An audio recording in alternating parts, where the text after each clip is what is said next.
think Jimmy's a competitor and like anyone else. And I think he's going to come out here and try to ball, save his job and save his NFL career moving forward at this point. What do you think of that dynamic, like of Jimmy and Trey Lance this year? Do you think it is going to be a very cordial relationship, or do you think that it's going to be one of those that, well, I don't know, we're seeing all this Aaron Rodgers, Jordan Love drama this year? I don't think Jimmy's going to do that. I think he said everything right, and you have to give the man a lot of credit. This is the third straight offseason where this regime has tried to move off of him. And, drafting a quarterback there kind of just means that your time is up. He was actually a part of that when he was drafted, and Tom Brady was being talked about as, okay, declining, big contract, things like that. So he, Tom Brady was uncomfortable with it. And Jimmy's been in the room when it's been uncomfortable like that. He's done nothing but so far say all the right things, be the consummate professional. And that's what you hope, honestly. And I think he will. And if it's true that he was the first person to reach out to Trey Lance, good for him. Good on him, honestly.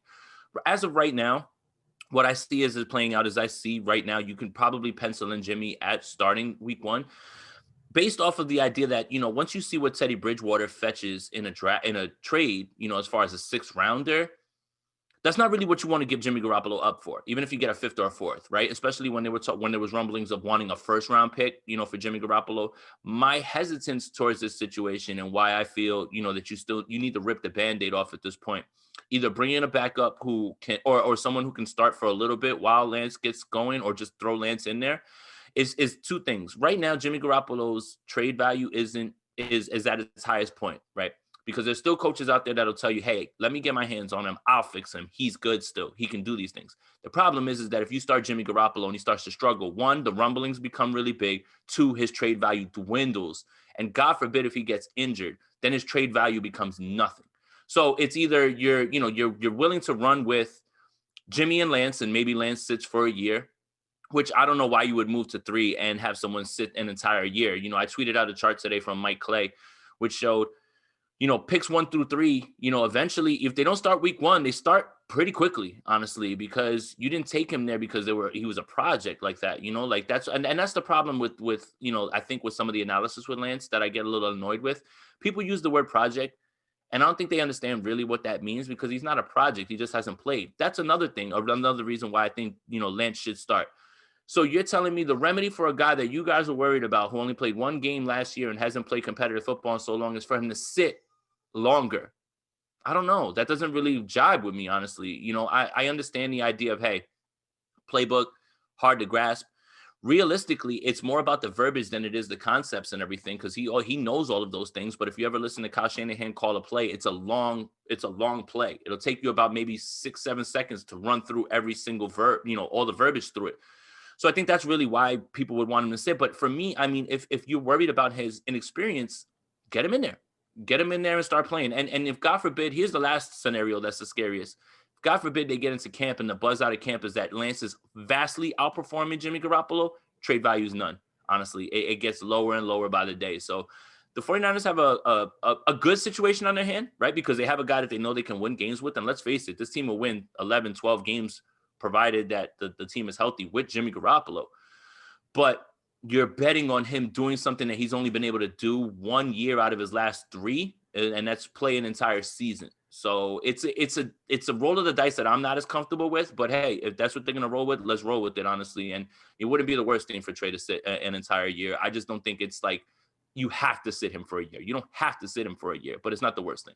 Yeah, here's my kind of like thought on Jimmy Garoppolo. And yes, you are right that his trade value is a big part of this equation.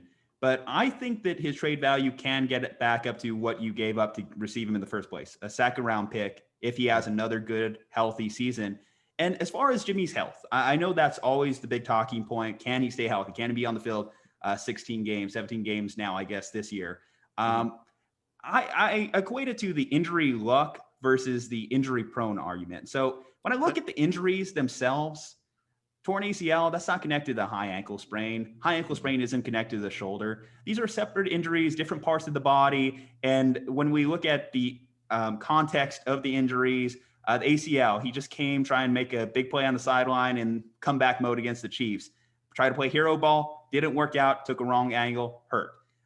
The high ankle sprain, the initial injury itself, guy went low on his legs, hit him in the wrong angle, and that's just kind of like what happened. Now there's the argument, could he have got out there later in the season? Well, he did try to come back. He did try to come back and re-injured it. Did we really need him come back in week 15, week 16 to prove a point of his toughness? I really don't think that that's fair, unless he's still dealing with that high ankle sprain into this year. And then that's when we really just start talking, like, I in my mind, at least, injury prone, like this is a reoccurring injury and it's not ever going to get better. That's kind of like how I think about it. I think like a player like Keenan Allen, right? In his first couple of years, had a multitude of injuries, but considering that none of them were related, like a ripped kidney isn't related to his torn ACL, I think that that's kind of where I draw the line as far as the injury. And as far as that dynamic, so adding fuel to the fire today, Jed York actually made some comments about potentially Trey Lance sitting 2 years. Now, I believe that there is an equation where Jimmy Garoppolo could, in theory, be on this roster in 2022. I think it would involve a lot of wins and a couple playoff wins to do such. A Super Bowl. Yeah, exactly. Do you think that you think the only way Jimmy's on this team in 2022 is a Super Bowl? Would you put that? Yeah, I think so. I think it has to be that, honestly, because, let's say this, and I agree with you actually about the injury prone, injury luck thing, right? Bottom line is whether it's luck or prone, he still finds a way to get injured. That's the thing. So like what I think about it and how I think about it is range of outcomes. Okay. So is there a world where Jimmy plays up to his 2019 potential? Sure. It's just how likely is he going to make it through the year? How likely is that to happen? That's the part where I get a little nervous about it. Right. But you're absolutely right. There's been many examples of players who have injured, and then just go on and never get injured again. So, again, playing the injury thing, that's a concern, but using it as just like, oh, for sure, this is what's going to happen. That's going to be a wrong way to look at it, honestly. Yeah, I think they have to win a Super Bowl, honestly. And I'll tell you why. Jimmy's, saying all the right things, but the competitor in him, I think it's time for him to go somewhere else where like they're gonna insulate him and say, look, we believe in you, you're the man, and we're gonna try, to do everything for you. The problem is that as the days go by, and who knows what's gonna happen next year, as the days go by, the list of teams that would be looking for a starting quarterback, they dwindle.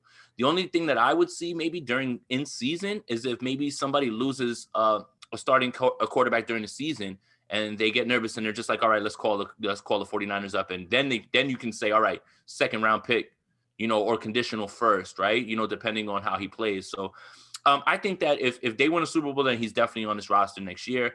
But I think that it's time to just help him get a new spot. I think I want him to go succeed. I want him to go ball out somewhere else. But I'm just, when you start to look at the quarterback situations across the league, it's just, where does that happen?